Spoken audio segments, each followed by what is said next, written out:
Part 1. On the Waves and in the Snow, Plymouth, 1620 to 1621.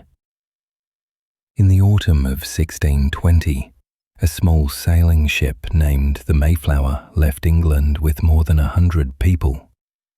Separatist Puritans, later called the Pilgrims, and non-separatists, bound for the New World. They intended to reach the southern reaches chartered to the Virginia Company, but contrary winds and crude navigation pushed the ship north. On November 11th, 1620, Old Style, November 21st, New Style, the Mayflower dropped anchor in Provincetown Harbor at the tip of Cape Cod. There the company realized they were outside the bounds of their original patent. If they went ashore without a new agreement, disputes over authority were likely. In the damp, cold hold, they drafted a short document, later called the Mayflower Compact. It pledged that the signers would combine ourselves together into a civil body politic, to enact just and equal laws for the general good, and to obey those laws. John Carver signed first. He would become the colony's first governor, followed by William Bradford, William Brewster, Miles Standish, and many other heads of families. No king or noble presided. It was a mutual promise to govern themselves in a world of scarcity. Their civilization at that moment amounted to canvas and timber, a few barrels of meal, a small stock of iron tools, a handful of matchlock muskets, and a thin sheet of paper of their own making. In the days that followed, small landing parties scouted for a settlement site. They traced the sandy shore, saw the remains of native villages abandoned after recent epidemics, and came upon burial places and caches of corn hidden beneath the sand. The east wind thickened like smoke. The pines sounded like warning. A brief skirmish occurred at the place later called First Encounter Beach, when arrows were loosed from a distance, and the explorers fired their matchlocks in reply. No one was killed. The incident made plain that they had arrived in a land with its own inhabitants and order, and that future relations could not rest on the newcomers' wishes alone. By mid-December 1620, the scouts found a natural harbor with fresh water and a moderate slope. They named it Plymouth, after the familiar port in England. First, they raised a common house, plank-walled, to serve as storehouse, shelter, and meeting place. Snow came early. Wind battered the palisade. The winter of 1620 to 1621 became notorious for hardship and sickness. Cold shock, hunger, scurvy, and infection raked the small community. Bradford recorded that in the first months more than half of the company died. The stronger tended the sick, cut wood, carried water, and dug graves. Burials were quiet, the better not to advertise weakness to unfriendly eyes along the coast. At times the flame of hope shrank to embers in a northeaster. John Carver, the first elected governor, died in April 1621 after sudden illness. After a simple funeral, the people chose William Bradford to succeed him. Another decision proved just as important. They entrusted the organization of defense and outward dealings to Miles Standish, a soldier of experience. Bradford guided internal order, labor allotments, and food. Standish took charge of security and bearing. In poverty, the assignment of roles was essential to keep discipline. Then, in March 1621, as the ice withdrew, the most surprising event occurred. A native man walked straight into the half-built village and greeted the English in English. His name was Samoset, an Abenaki who had picked up the language through coastal trade with fishermen and ships. He exchanged news, promised to return, and did so, this time with Tisquantum, better known as Squanto, a Wampanoag who had been seized years earlier and taken to Europe and back. He spoke better English and understood the techniques of both worlds. From that point, the story of Plymouth turned on a narrow but fortunate hinge. Meetings that led to negotiations with the Wampanoag sachem Massasoit, Usamaquin, and to a compact of peace, each side not to harm the other, to aid one another in danger, and to return lost goods. Bradford credited Squanto again and again in the months that followed, teaching them to plant corn with fish as manure, guiding them to the fishing banks, interpreting in talks, and leading along the beaten paths. Without such practical counsel, the first planting season could hardly have succeeded. Cornhills were squared, and small fish buried beneath. The sandy loam of the shore did its work. Beside the corn grew beans and squash, the three sisters, suited to the temperate climate new to many of the English. As the plants rose, the immediate fear of starvation receded, replaced by a longer worry, setting rules for living together in a plural landscape. Through the spring and summer of 1621, Plymouth raced the seasons while practicing self-government in the spirit of the Compact. They voted to apportion planting plots to families, set common workdays for public tasks, rotated night watches, and recorded loans of tools in a ledger. These were ordinary village motions, but in a thinly peopled wilderness, they became the backbone that kept a tiny community from fraying under fatigue and doubt. Sickness still lurked. Sparks once caught the roof of the common house. News from the sea arrived rarely. Gifts from the Wampanoag, fish, baskets of corn, were traded for hatchets, beads, or hours of help. A fragile web of give and take slowly formed.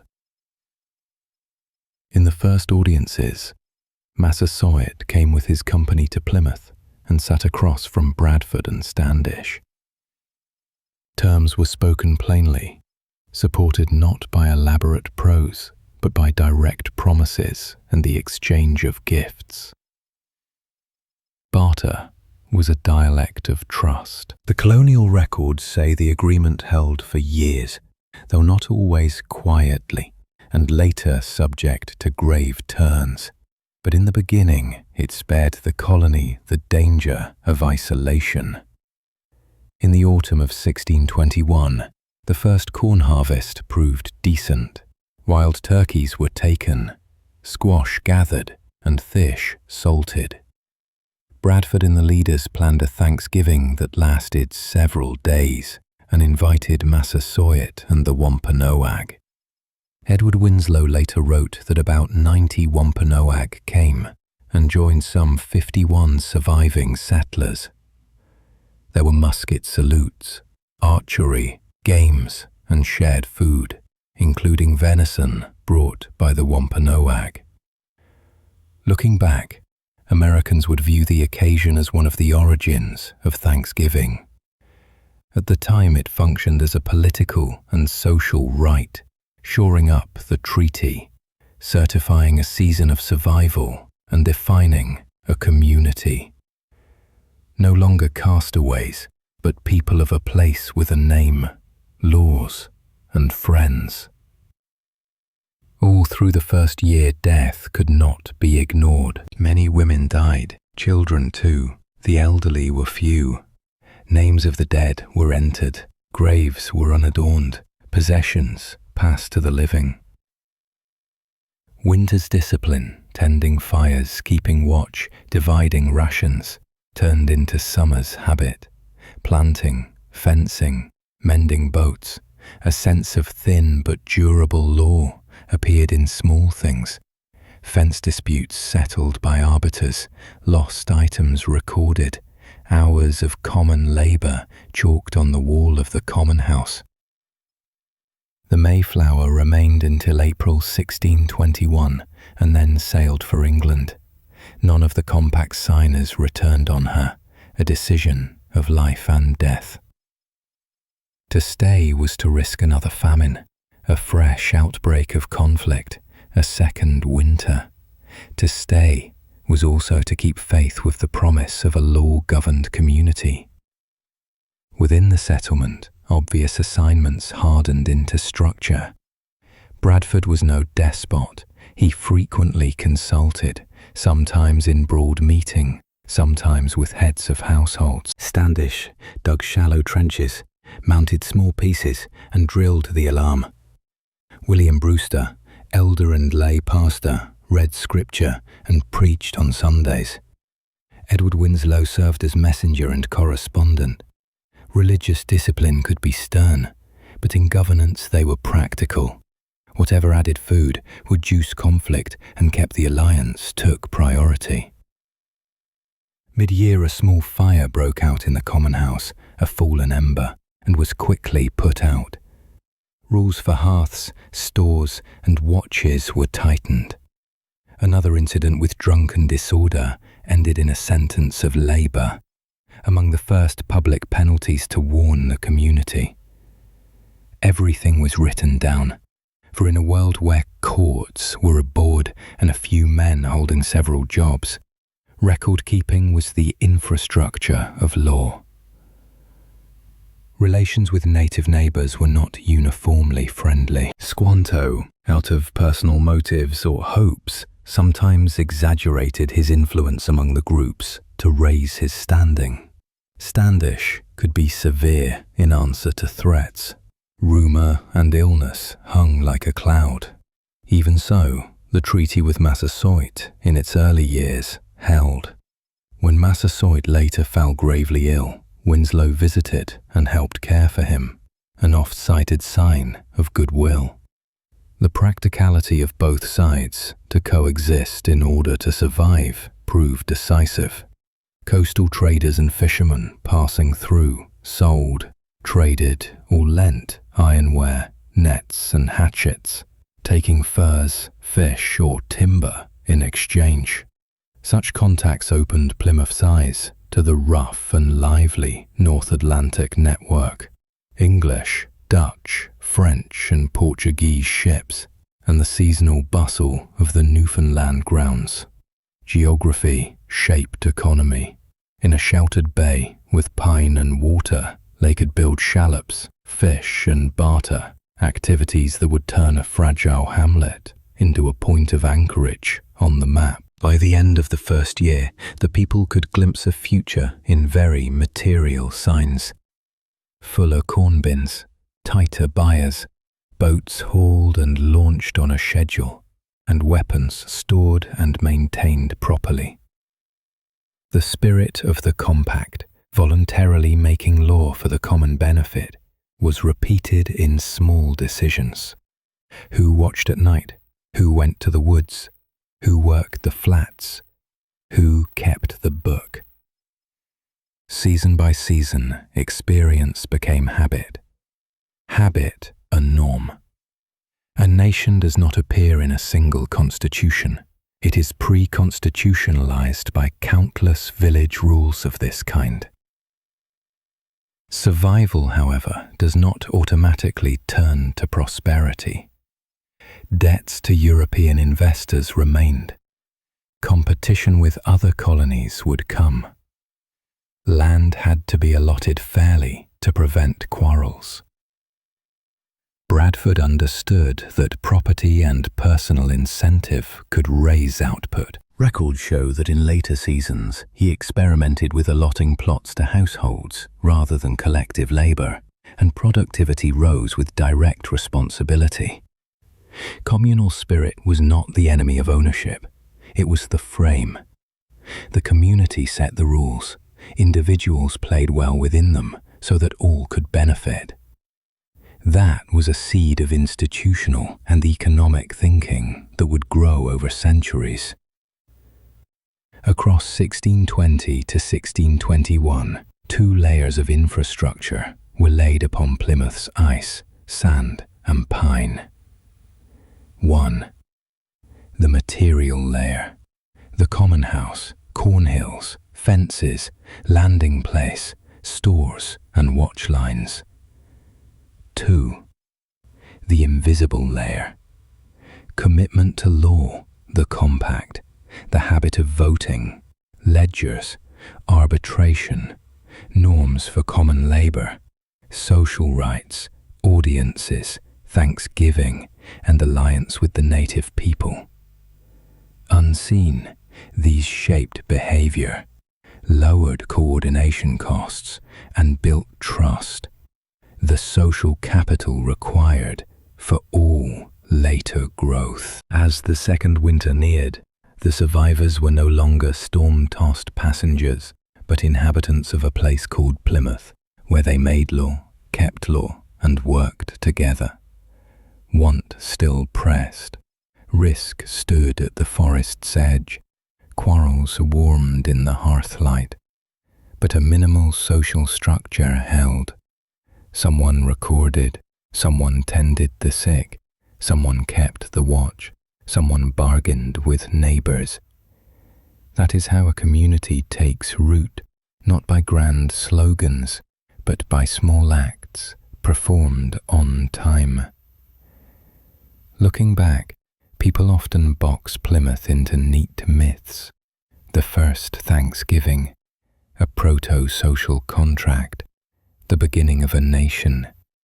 The reality of 1620 to 1621 was harsher and more complicated.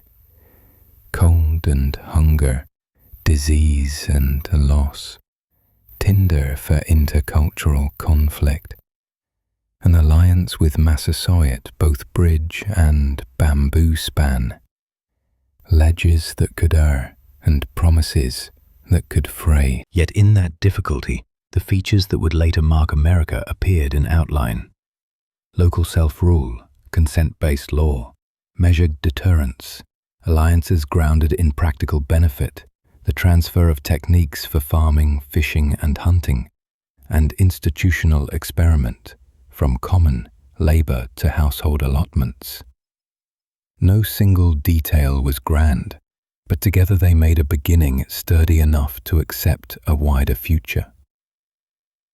From a sheet of paper signed on a wind-blown ship, to a spoken treaty between 2 communities by the sea, to a harvest Thanksgiving, these 3 layers of commitment laid the foundation for what would follow in the next century. Town assemblies, busy ports, schools, cart paths turned to roads, and contracts across the ocean. Plymouth 1620 to 1621 was not the only beginning of American history, but it was clear enough to show the silhouette of what might come. A people learning to govern from the bottom up, to connect through trade and law, to survive by skill and alliance, and to grow by the power of good habits, recorded and repeated. When the Mayflower finally turned for Europe, those who remained on the other shore had no path back. They took root with labor and with promises. The east wind still worried the pines. Snow would fall for many seasons. Sickness could strike again. But trust in one another and with neighbors had taken hold. From Plymouth's cold and brine, a current of institutions began to flow. Respect for common laws of their own making, contracts kept, work divided, ledgers kept, disputes handled by rule, and promises kept, even when hungry. That was the seed of a republic that would spread along the coast and into the continent. Not a brilliant beginning, but strong enough to bear a long history.